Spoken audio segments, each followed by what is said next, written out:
Technical view pound sterling, gold, dan juga oil di tanggal 7 September jam 12 siang atau jam 1 siang lebih tepatnya. Oke, kita lihat terlebih dulu. Pound sterling sekarang berada di 1.1473 dari high 1.1518. Setelah sebelumnya kita sempat perkirakan kenaikan karena ada harapan kenaikan tersebut akibat dorongan stimulus atau yang direncanakan memberikan stimulus dari Perdana Menteri Liz Truss. Oke, Anda bisa lihat di sini candlestick ternyata berakhir dengan tragis karena ditutup dengan shooting star atau mungkin bisa disebut juga doji star. Area kenaikan spike ke 1.1607 tidak bertahan terlalu lama dan kita lihat di sini 61.8% dari extension justru kecenderungannya di 1.1555 akhirnya gagal untuk tutup di atasnya. Sehingga dengan demikian, kalau misalkan kita perhatikan atau kita amati dari posisi candlestick-nya, maka ini adalah posisi yang sangat memungkinkan untuk terjadi penurunan lebih lanjut. Sampai berapa? Kurang lebih kalau misalkan kita gunakan Fibonacci expansion, ya kurang lebih yang saya dapatkan adalah teritori 1.1343. Nah, tapi hati-hati, ada area 1.1410 di mana ini adalah area low yang sempat tercipta di bulan Maret yang lalu. Ya, ini adalah bulan Maret tahun 2020. Itu sebabnya kemungkinan dari potensi tersebut masih bisa mulai penurunan. Oke, setelah sebelumnya Citigroup ataupun CityFX sempat memperkirakan penurunan di bawah parity, lalu kemudian update terbaru adalah 1.06. Anda bisa lihat di sini grafik weekly pun saya memiliki area yang kemungkinan bisa menjadi gambaran kita. Outlook-nya sebetulnya 161.8% itu di 1.0831.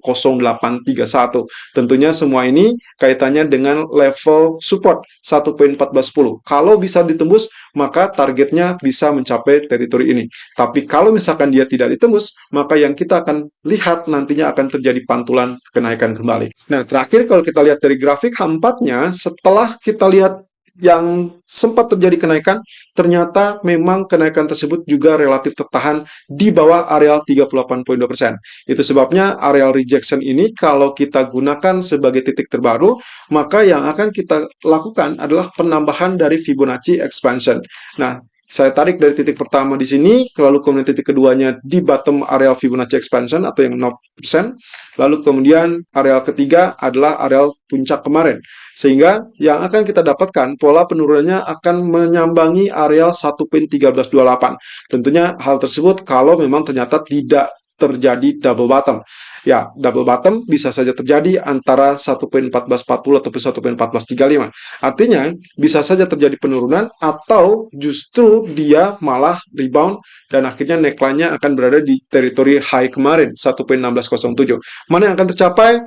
Ya, masih 50-50 karena apa yang disampaikan ataupun yang akan disampaikan oleh Bailey dan teman-teman di depan parlemen Inggris kemungkinan masih ambigu. Apakah mereka akan berani untuk menyatakan komitmen untuk menaikkan 75 basis point atau bahkan jauh lebih agresif, atau justru kembali tidak meyakinkan pasar.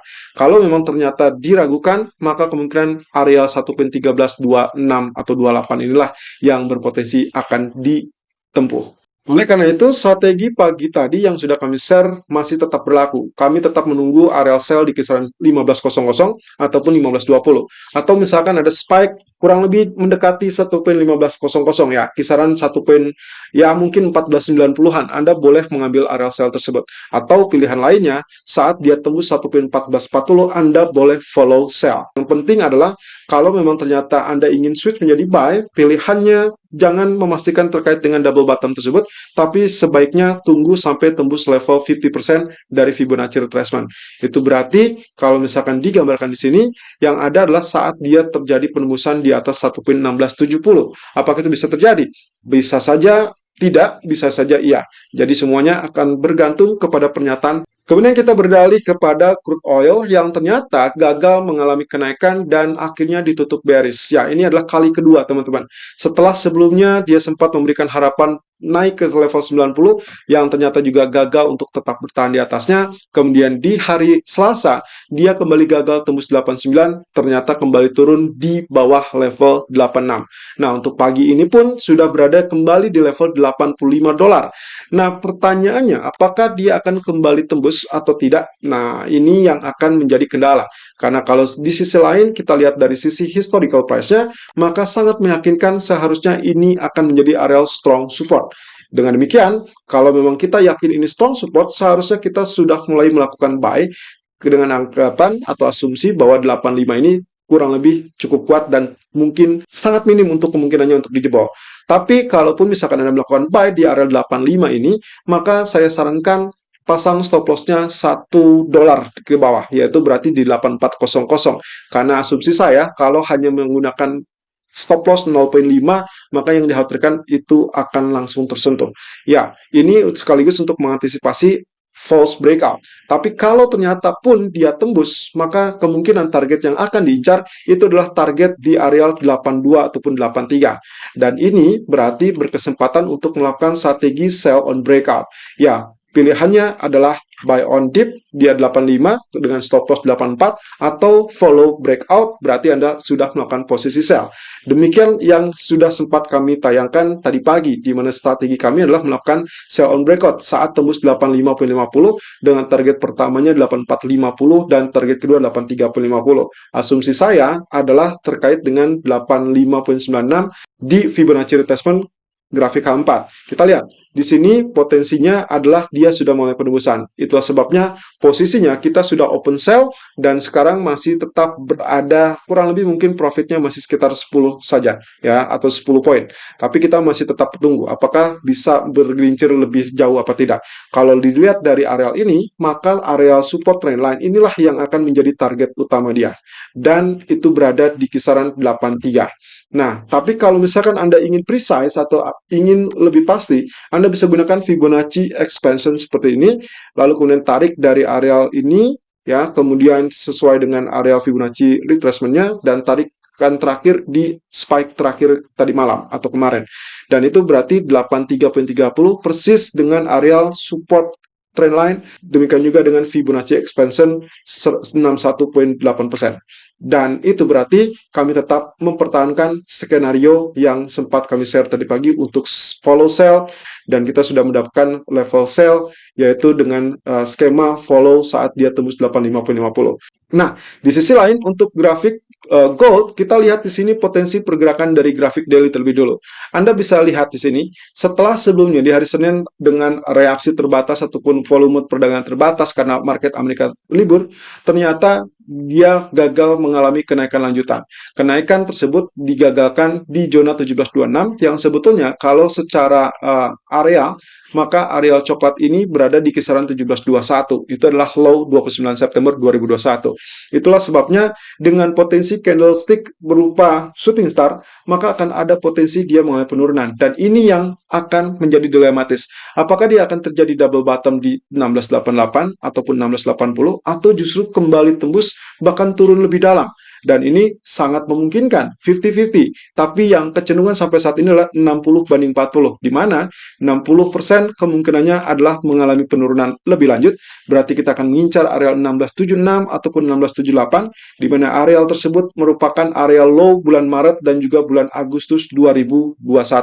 Itu sebabnya kalau misalkan pun dia tembus 88 ataupun 80, maka yang diharapkan adalah strong supportnya akan berada di teritori 1676, 1678. Ini sangat sulit teman-teman. Kalaupun Anda melakukan buy, saya lebih prefer untuk menunggu saja sampai ke level 1680 supaya stop loss-nya saya bisa tempatkan di bawah 1676. Karena kalau misalkan saya melakukan buy di 1688, maka akan sangat riskan terjadi false breakout. In case ternyata dia turun sampai 1676, lalu kemudian ternyata dia terjadi pantulan, maka posisi kita sudah terkena SL terlebih dulu. Lain cerita kalau misalkan Anda menggunakan strategi medium term, di mana SL-nya dipasang sekitar 20 poin ke bawah, lalu TP sekitar 30 sampai 40 poin ke atas. Artinya risk reward-nya 1:2. Nah, kaitannya dengan hal tersebut, yang paling mudah adalah kita gunakan saja skema di grafik 4. Ya, ini menggambarkan teritori yang sama. Kurang lebih yang terdekat adalah 1680 low bulan Juli yang lalu di tahun 2022. Dan ya, ada dua potensi teman-teman di sini. Kemarin falling wedge-nya sudah tembus tapi kembali digagalkan di area 1726, itu adalah level 50% Fibonacci retracement kita. Nah, lalu kemudian terjadi penurunan, sebetulnya penurunan pun ini masih kategorinya pullback. Hanya saja kalau misalkan kita melihat dari potensi pergerakannya, saya lebih kecenderungannya menanti apakah dia kecenderungan membentuk pola double bottom apa tidak. Nah, ini persis dengan apa yang terjadi di gambaran daily tadi. Ada dua kemungkinannya, apakah double bottom tersebut terjadi rejection di 1685, 1680-an, atau kalau misalkan terjadi penembusan, maka kita akan lihat yang jauh lebih besar. Nah, skema yang pertama teman-teman, kalau misalkan kita lihat dari bagian ini saja, maka yang akan kita lihat adalah potensinya kurang lebih double bottomnya ada di areal ini. Ya, ini adalah bottom, ya, double bottom, berarti neckline-nya akan berada di teritori 17-17. Tapi, kalau misalkan Anda lihat yang jauh lebih besar, maka potensinya adalah areal ini. Ini adalah double bottomnya, sehingga kemungkinan potensinya justru kita akan dapatkan neckline terlampau jauh di area 1800. Jadi untuk strategi pendeknya, saya lebih prefer untuk melihat dari area yang terdekat saja terlebih dulu, baru nanti kita perbandingkan dari skema yang terjauh. Itu sebabnya, kalaupun misalkan pagi tadi kami memberikan rekomendasi untuk melakukan sell, karena memang sedang mengalami penurunan, maka Anda perhatikan di sore ataupun malam hari. Kalau ternyata dia tidak tembus, Anda boleh lakukan buy dengan catatan tadi. Anda melakukan buy di kisaran 1680, kemudian stop loss di bawah 1676.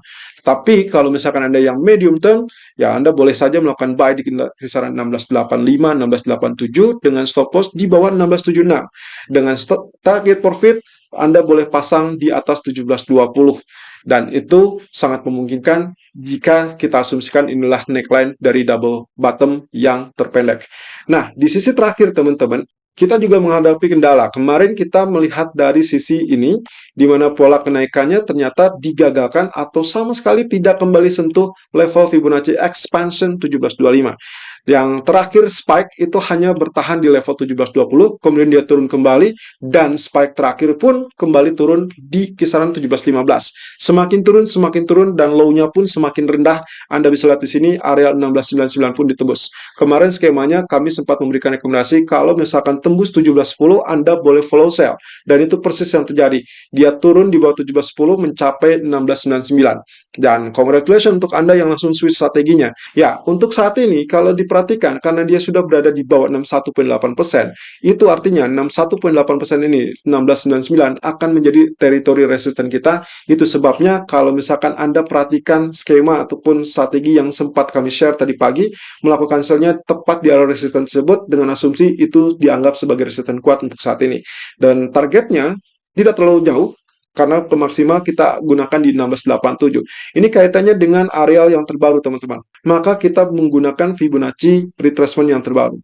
Ya, retracement yang terbaru adalah kurang lebih di teritori ini, teman-teman. Ya, Anda bisa lihat di sini, Fibonacci retracement 0%-nya ditembus, yang berarti dia terjadi ya penurunan lebih lanjut. Itu sebabnya yang kita harapkan adalah pantulan ini tertahan di teritori tersebut, lalu kemudian dia kembali ditekan turun. Nah, tekanan turunnya kemungkinan kita akan melihatnya sebagai teritori retest ataupun uji coba kembali areal yang sama. Kisarannya kemungkinan ada low di kisaran 1685, 1688. Nah, ini kembali lagi dengan pola yang memungkinkan sebagai double bottom. Itu sebabnya kalau memang ternyata ini masih tetap kuat dan kita masih tetap harus menunggu inflasi minggu depan, maka ini sangat memungkinkan untuk terjadi pantulan. So, strategi pertama untuk sell silakan tetap lakukan, tapi kalau misalkan Anda ingin switch menjadi buy di teritori 1685, pertimbangannya lah tadi. Anda bisa gunakan stop loss di bawah 1676, atau kalaupun misalkan Anda strateginya pendek, maka sebaiknya Anda prefer lakukan buy-nya di kisaran 1678 ataupun 1680, lalu kemudian stop loss pasang 5 atau 6 poin ke bawah, dan TP-nya pasang 2 kali lipatnya, artinya 10 poin atau 12 poin. Dan itu berarti kita akan berharap adanya kenaikan di atas 1700 kembali di sore atau malam hari. Dan terlebih, kita memerlukan penutupan di atas 1706 untuk meyakinkan akan terjadinya double bottom yang sungguhan untuk grafik daily. Selalu gunakan stop loss dan manajemen sesuai dengan equity dan strategi trading Anda. Irfan untuk Agrodan.